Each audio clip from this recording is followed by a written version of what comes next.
मो ना इंद्र पांगे मो बईपरड़ा ब्लॉक रे एमबीसी टीवी एवं हिम्मत दैनिक खबर कागज रे सांबादिकता करूची। तो आपण माने समस्ते जानिछंती गत 24 और 25 तारीख रे हमर खबर प्रसारण होइथिला। 24 रे ईश्वर खबर कागज गणमाध्यम प्रतिनिधि जे मो सहयोगी विजय पांगी भाई प्रसारण करथिले। तापरे 25 रे मो मध्य सेही सेम खबर प्रसारण करथिली।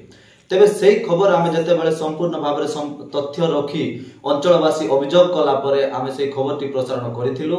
सेही खबर प्रसारण कला परे हमको अधिक तथ्य देबो बोली कि व्हाट्सएप ग्रुप माध्यम रे बईपड़ा वनांचल अधिकारी संदीप पानिग्राही मो नाम मध्य नउची संदीप पानिग्राही हमको सूचना दे डाकिथिले एवं आम बईपरगुड़ार कार्यरत थिबा समस्त गणमाध्यम प्रतिनिधि आमे समस्त मिलित भाबरे सेही ऑफिस कार्यालय रे जाइथिलु।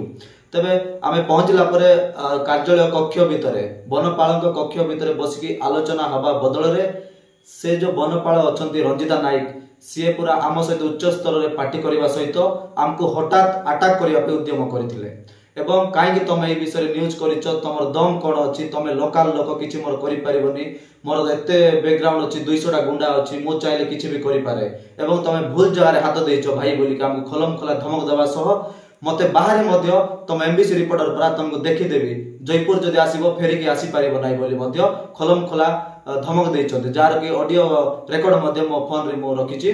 तेबे एई परि गणमाध्यम प्रतिनिधि मानकर कंठ रोध करिबा जो सरकारी कर्मचारी माने अछन्ती तांको ऊपर नियाती सरकार पदक्षेप नेबा दरकार।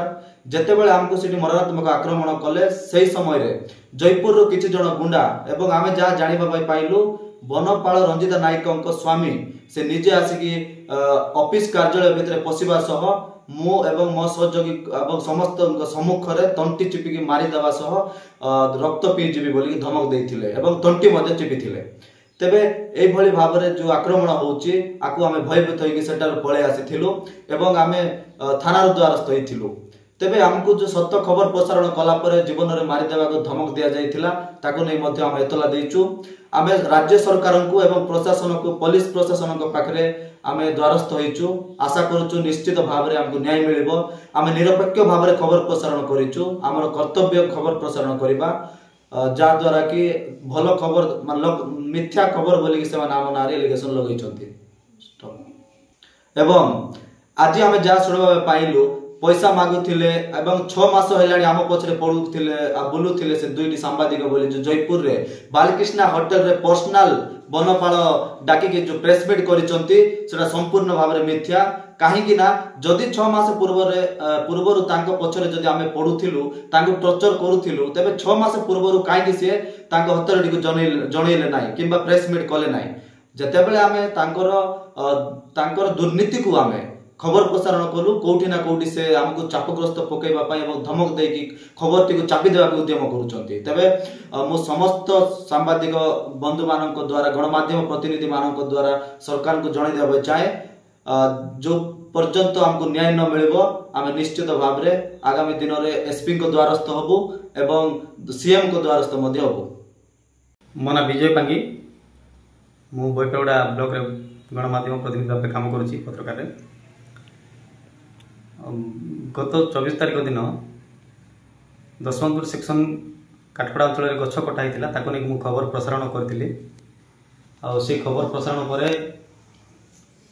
मते फोन करते वन विभाग अधिकारी आर पारागार्ड मैंने फोन करते स्थानीय से अंचल वनपाल भी फोन करते कौ पाखे गछ कटी कौन देखा बोलिकी किंतु मु मोर व्यस्तता भितर रही मुझे देखी पार नी खाली कही लोकेशन डिटेल्स कही किंतु से पाई पार नथिले तार दिन जाकि वीडियो कॉल माध्यम लोकेशन कहीदेवर मतलब वीडियो कॉल करे जिते से अंचल जड़े पारागार्ड भाव काम करती से वीडियो कॉल कलापर मुझे कहीदेली कहीदेवा से पाखक गले पाखक जाकि किसी विजुआल से आनी शुणिली देखली से विजुआल गुड़ाक तो ताकू नहीं से घटनार से न्यूज प्रसारण विषय तार तथ्य कौन बरणी देवा आमको बईपरगुड़ा वनांचल अधिकारी बईपरगुड़ा गणमाध्यम प्रतिनिधि मानक कार्यालय को डाकी व्हाट्सएप माध्यम मेसेज करते आम सब जाइलु सेठी गलापर से जो गछ कटा विषय को लेकिन आलोचना न करी सेठी मो ना कहीं मिछटारे बारंबार न्यूज करुछ आ हैरान करुछ मते ए भलिया विभिन्न प्रकार माने ଉଚ୍ଚ ସ୍ୱରରେ ଏକ ପାର୍ଟି କରିକି ବହୁତ ଗାଳି ଗୁଲଜ କରିବା ସହିତ ଧମକ ଦେବାଟା ଆରମ୍ଭ କରିଥିଲେ ସେ ଅଞ୍ଚଳର ବନପାଳ।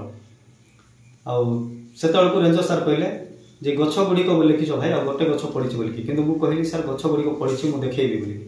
ତା ସହିତ ଲକ୍ଷାଧିକ ଟଙ୍କାର ଗଛ ବୋଲି କହିଥିଲେ, ମୁଁ ସେଇଟା ବି କହିଲି ଲକ୍ଷାଧିକ ଟଙ୍କାର ଗଛ ପଡ଼ିଛି ମୁଁ ଦେଖେଇବି ବୋଲି କହିଥିଲି। ଏଭଳିଆ ଡିସ୍କସ୍ ଭିତରେ ହଠାତ୍ ମୁଁ ଯାହା ଶୁଣିବାକୁ ପାଇଲି ତାଙ୍କ ହଜବେଣ୍ଡ ବନମାଳର ହଜବେଣ୍ଡ ହେବେ ବୋଲିକି, ଆଉ ତାଙ୍କ ସହିତ ତାଙ୍କ ସହଯୋଗୀ 2-3 ଜଣ ଆସିଥିଲେ। ଏମାନେ ହଠାତ୍ ଅଫିସ କାର୍ଯ୍ୟାଳୟ ଭିତରେ ଯେତେବେଳେ ଆମେ ସାମ୍ବାଦିକ ଆଉ ଅଫିସର ମିଶିକି ଆଲୋଚନା କରୁଥିଲୁ କିମ୍ବା ସେ ଡିସ୍କସ୍ ଚାଲିଥିଲା, ସେତେବେଳକୁ ହଠାତ୍ ପଶିକି ତାଙ୍କ ହଜବେଣ୍ଡ ଆସିକି ମୋ ପାଖକୁ ଆସିକି ପୁରା ହଠାତ୍ ସଭ୍ୟ ଭାଷାରେ ଗାଳି କରିବା ସହ ତୁ କ'ଣ ବୋଲି ଭାବୁଛୁ ନିଜକୁ, ତୁ ଗୋଟେ ସାମ୍ବାଦିକ, କ'ଣ ସାମ୍ବାଦିକ କି ସାମ୍ବାଦିକ, ତୁ ଗୋଟେ ୟୁଟ୍ୟୁବର ସାମ୍ବାଦିକ, ତୁ ହଇରାଣ କାହିଁ କରୁଛୁ, ରାତି ଦିନ ମେସେଜ କାହିଁ କରୁଛୁ ବୋଲିକି ମୋତେ ଧମକ ଦେବା ସହ ମୋ ତଣ୍ଟିକୁ ଚିପି ଆକ୍ରମଣ କରିବାକୁ ବସିଥିଲେ। ତୁ ମୋତେ ଚିହ୍ନିନୁ, ମୁଁ ଚାହିଁଲେ ତତେ ମୁଁ ଏଠୁ ଟେକିକି ନେଇଯିବି, ତୁ ବୈପାଳଟା ଲୋକଙ୍କୁ ପଚାରେ, ମୁଁ ଦେଖିଦେବି ତୁ କ'ଣ ବୋଲି ଭାବୁଛୁ ନିଜକୁ, ଆଉ ତୁ ଗୋଟେ ୟୁଟ୍ୟୁବର ସାମ୍ବାଦିକ ହେଇକି ଏତେ ହଇରାଣ କରୁଛୁ ଲୋକକୁ, ରାତି ଦିନ ହଇରାଣ କରୁଛୁ ଲୋକଙ୍କୁ, ମୋ ମିସେସ୍ କେତେ ହଇରାଣ ହେଉଛନ୍ତି, ତୁ ମୋତେ ଚିହ୍ନିନୁ, ମୁଁ ଚାହିଁଲେ ତତେ ଏଠୁ ଉଠେଇ ନେଇଯିବି, ଆଉ ଦରକାର ପଡ଼ିଲେ ତ ତଣ୍ଟି ଚିପିକି ରକ୍ତ ପିଇଯିବି ବୋଲି ବି କହିଛନ୍ତି। ତାର ବି ଅଡ଼ିଓ ରେକର୍ଡ ମୋ ପାଖରେ ଅଛି। ଏସବୁ ସିଷ୍ଟମ ହେବାରୁ ମୁଁ ସେଠୁ ଭୟଭୀତ ହେଇକି ପୁରା ସେଠୁ ବାହାରିକି ଯାଇକି ବାଧିକି ଥାନାର ଦ୍ୱାରସ୍ଥ ହେଲି। ଥାନାରେ ଗୋଟେ ଏତଲା ବି ଦେଇଛି ଯେ ମୋତେ ଧମକ ଦେଇଛନ୍ତି ବୋଲିକି। ଆଉ ମୁଁ ସେଠାରେ ମୋ ସହଯୋଗୀ ବି ଆସିଥିଲେ ଥାନାରେ, ଯେତେବେଳେ ଏଫଆଇଆର ନେଇଥିଲି ସେତେବେଳେ ମୋ ସହଯୋଗୀ ବି ଆସିଥିଲେ, କିଛି ଗଣମାଧ୍ୟମ ପ୍ରତିନିଧି ଆସିଥିଲେ। ଆଉ ମୋ ଭାଇର ନାଁରେ ବି, ମୋ ଭାଇ MBCD ରିପୋର୍ଟର ଅଛନ୍ତି, ତାଙ୍କ ନାଁରେ ବି ଏଫଆଇଆର ହେଇଛି ବୋଲି ମୁଁ ଶୁଣିବାକୁ ପାଇଛି। ଆଉ ଏଠି ଗୋଟେ କଥା କହିବି, ସତ ଘଟଣାକୁ ପରିପ୍ରକାଶ କଲେ କିମ୍ବା ସତ୍ୟ ଘଟଣାକୁ ଆମେ ନେଇକି ନ୍ୟୁଜ ପ୍ରସାରଣ କଲେ ଏଭଳିଆ ଧମକ ମିଳୁଛି। ତେଣୁ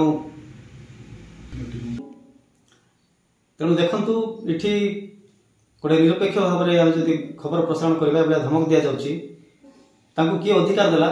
ଏଠାରେ ସେ ଯେଉଁ ଗୁଣ୍ଡାଗିରି ଡାକିଥିଲେ, ନିହାତି ମୁଁ ତ କହିବି ଏଠି ବନାଞ୍ଚଳ ଅଧିକାରୀ ଆଉ ବନ ବିଭାଗ ଗୁଣ୍ଡାଗିରି ଗୁଣ୍ଡାଙ୍କୁ ଡାକିଥିଲେ।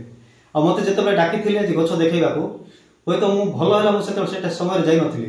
ଆଉ ଗୋଟେ କାର୍ଯ୍ୟାଳୟ ଭିତରେ, ଅଫିସ କାର୍ଯ୍ୟାଳୟ ଭିତରେ ଯେଉଁ ଏଭଳିଆ ବ୍ୟବହାର କଲେ, ଧମକ ଦେଲେ, ଆସିକି ଆକ୍ରମଣ କରିବାର ବ୍ୟବସ୍ଥା କରିଥିଲେ, ତ ସେ ଯେଉଁ ଜଙ୍ଗଲ ଏରିଆରେ ମୁଁ ଯାଇଥାନ୍ତି, ହୁଏତ ସେ ଯେଉଁ ପଟେ ମୋତେ ମାରିକି ପୋତି ଦେଇଥାନ୍ତି, ଫିଙ୍ଗି ଦେଇକି ପଳେଇ ଆସିଥାନ୍ତି, ମୁଁ ଯାହା ଇଏ କରୁଛି ଗଲା କଥା। ଦେଖନ୍ତୁ, ଏଠି ନିହାତି ଭାବରେ ମାନେ ଲୋକଙ୍କୁ ନ୍ୟାୟ ଦରକାର ଅଛି।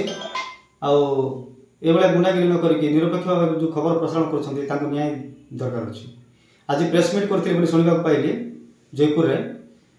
ତ ଘଟଣା ହେଇଥିଲା ଶନିବାର ଦିନ, ଏଫଆଇଆର ବି ଦିଆହେଇଛି ଶନିବାର ଦିନ, ଶନିବାର, ରବିବାର, ସୋମବାର, ମଙ୍ଗଳବାର, ବୁଧବାର, ଦୀର୍ଘ 4-5 ଦିନ କ'ଣ କରୁଥିଲେ? ଯଦି ସତ କଥା ପରିପ୍ରକାଶ କରିବାର ଥିଲା, ଦୀର୍ଘ 4-5 ଦିନ ପରେ କାହିଁକି କରୁନାହାନ୍ତି? ଆଉ ଯଦି ବି ତାଙ୍କର ଯଦି ସତ କଥା ଅଛି ତାଙ୍କ ପାଖରେ କିଛି, ତ ତାଙ୍କ କାର୍ଯ୍ୟାଳୟକୁ, ବନାଞ୍ଚଳ ଅଧିକାରୀ କାର୍ଯ୍ୟାଳୟକୁ, ଯେଉଁ କାର୍ଯ୍ୟାଳୟ ଭିତରେ ଡାକିକି ଗଣମାଧ୍ୟମ ପ୍ରତିନିଧିଙ୍କୁ ଡାକିକି ଯଦି ପ୍ରେସ୍ ମିଟ୍ ନ କରିକି ଗୋଟେ ହୋଟେଲ ଭିତରେ କାହିଁକି କରୁଛନ୍ତି? ଏଇଟା ସବୁ ମିଥ୍ୟା ଆଲିଗେସନ୍, ମୋତେ ଫସାଇ ଦେବାକୁ ଚାହୁଁଛନ୍ତି। ସବୁ ମାନେ ପ୍ରମାଣ ଥାଇକି ମୁଁ ନ୍ୟୁଜ୍ କରିଛି। ମୋତେ ମୋ ଭାଇକୁ ମିଥ୍ୟା ଆଲିଗେସନ୍ ଥାନାରେ ଦେଇଛନ୍ତି। ଆଉ ଆଗକୁ ଏଭଳିଆ ନ ହଉ, ଆମକୁ ନ୍ୟାୟ ଦରକାର, ମୁଁ ଏତିକି ଚାହୁଁଛି।